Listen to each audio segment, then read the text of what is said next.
Adjunctification is the reality today, and you're not going to change that no matter how many angry blog posts or articles you read about the exploitation of adjuncts in colleges and universities and for-profit schools today.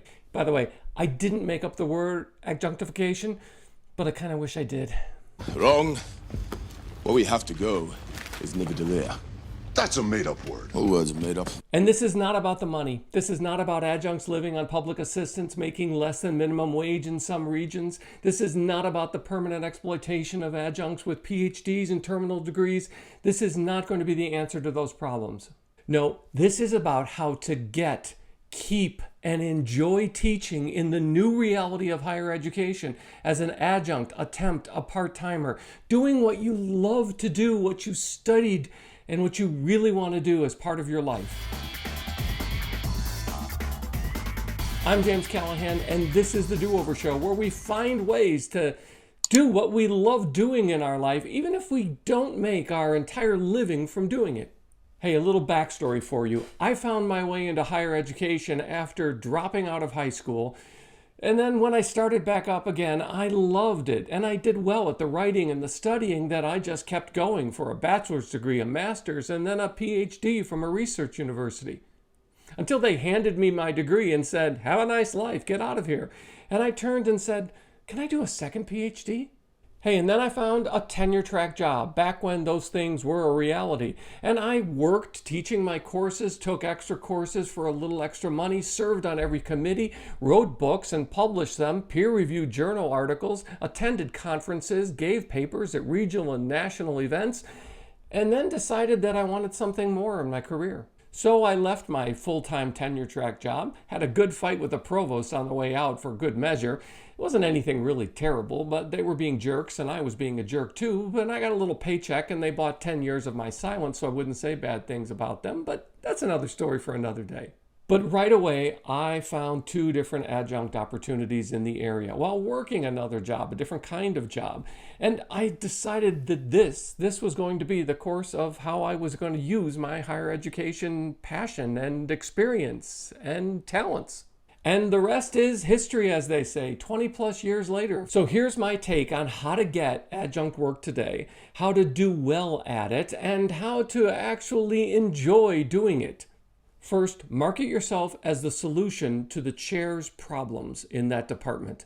You're a temp, a part-timer, and you're not scheming for the impossible dream. You want to teach to use your degree and experience because you value teaching and investing in students to excite them about this field. And you're sure you can solve the chair's problems of having someone competent, someone actually enthusiastic about covering a course that they desperately need covered. Second, if at all possible, have a graduate degree, and especially a terminal degree in the major metropolitan markets in the department and the coursework that you want to cover. And by the way, that means getting another job to actually pay the bills. Doctor. Doctor? Doctor. Doctor? Doctor. Doctor? Doctor. Doctor. Doctor. Doctor. Doctor. Doctor? Doctor. Doctor. And doctor. Well, we miss anyone? Sometimes you can use that work experience from your full-time job as a way of teaching a course and adding real-life experience to college life today. Imagine that, actually learning how to survive in the real world in a college or university. Fantastic. Blow your mind.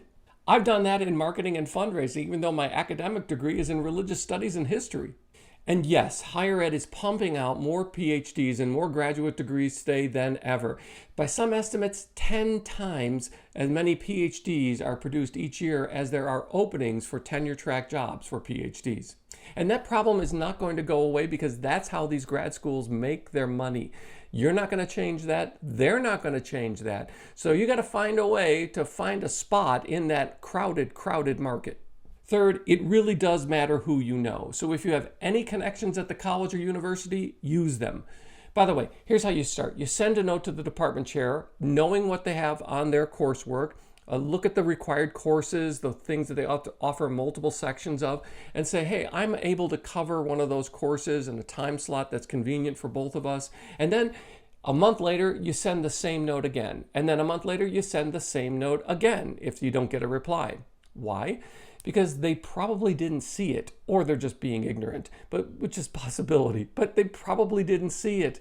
And that means that you want to make yourself, and you put yourself out there as someone who can solve their problem, available at a mutually convenient time, to cover something that they usually have to cover. That's your best entrance into adjunct teaching. Doctor? Doctor? Doctor? Doctor. Doctor? Doctor? Doctor. Doctor? We're not doctors. Now, fourth, closely related to number 3, if you do have a terminal degree but little teaching experience or an online or non-traditional degree, you know you have less and less of a chance of getting one of those traditional adjunct opportunities at colleges or universities today. Now, in the world of professional degrees like CPAs and MBAs, they often go back to their own schools or in the schools of the cities where they work, and they offer courses and they teach part-time as an adjunct. They do it for recruiting, they do it as a value add to the university. It also helps them as they're on their way in the track to become a partner at their firm. So there are opportunities for using the professional experience you have as part of the ordinary professional life that usually utilizes adjuncts to make that happen. Now, things like that mean that you're looking for those special niches, those little small areas that you actually have some experience in. You've got to find them and you've got to put yourself out there to say, yes, I can do this. Not just I'm a generalist, but that I can actually do something practical that will help you cover a course you need covered and give me a chance, a shot at teaching. Fifth, once upon a time, we would go to conferences and regional meetings, not only to hear and meet and network, but also to maybe do a job interview for a temp position or at least get ourselves known to people within our own region. Now, notice I didn't say anything about being published. Those are the good old days in which you publish or perish, and that was the standard that they applied to everyone, but they don't do that for most adjuncts. They want practical experience, a value add that you can give that will help them market their own degree program, justify the continued teaching of this course. Why? Because most department chairs don't want to lose funding for that course or this section. They want to keep that up, and the best way they can do that is to get you excited about your topic, excited about the students, excited about helping to become someone who is basically generating more income to come through the department. By the way, a lot more than they're going to pay you for teaching that one section of the course. That means that if it's not published, it means teaching experience is really what they're looking for. Now, if you don't have it, you can go and say, you can pitch your passion and say, you know what, I never had a chance to explore my ability, my capabilities, my passion to communicate and excite others in this discipline that we both love. I'm looking for an opportunity to try that. Will you give me a chance to do that, please, by teaching a course as an adjunct? And that means, sixth, that you got to put yourself out there as actually providing something that's useful and accessible to people. That means if you haven't published, then you've got to share, upload. You've got to offer things on academia.edu or ResearchGate or on your blog or on your webpage. You just put everything out there. Class notes even. Show people that here's a little sample of what I'm doing. If you've got a draft of an article, if you've got a section of an article, or if you've got something that you've been working on, or you've read a really good book in your field and you've put together a thoughtful review about how this book can be useful to students or to those who are practitioners in this field, just put it out there. If you can get it published in a traditional journal, fantastic. If not, put it up on your own blog. Now, if you want to go the old traditional way of publishing peer-reviewed journals or get that manuscript published for that great change of the world type of monograph in your field, fantastic, go for it. But it's going to be a sidelight, and most of the time it's not going to get you a job teaching as an adjunct. You see, very few department chairs are looking for someone to teach a seminar course for 3 students on left-handed historians using right-leaning historiography in Neo-Hegelian continental Europe. So be sure to show, as in market yourself, as someone who is useful and accessible that covers well-required sections of courses within the department. Now 7, whatever you do, do not record an entire course worth of lectures. This is happening. Anecdotes are coming out more and more after the pandemic hit and everything went online and virtual in 2020, that some colleges and universities asked adjuncts and even some full-time faculty members to record their course so that they could have it there. Well, it turns out they put themselves out of a job, and now all the college or university does is hire an admin to offer tests and to grade papers, but they don't need you anymore. You've made yourself redundant, as they say. Okay, 8, here's the fun practical thing. Once you get yourself a class, don't give everyone an A. Just most of the people get an A in your class. And do whatever you can to avoid giving people anything less than a C. And by all means, do not, under any circumstances, give somebody an F. Fail them. Make sure they drop out of the course. Make sure that an academic advisor steps in after that point of no return and gets their sorry butts out of your course, because you don't want that in the memory of the department chair. Oh yeah, she taught the course, 2 students failed her course.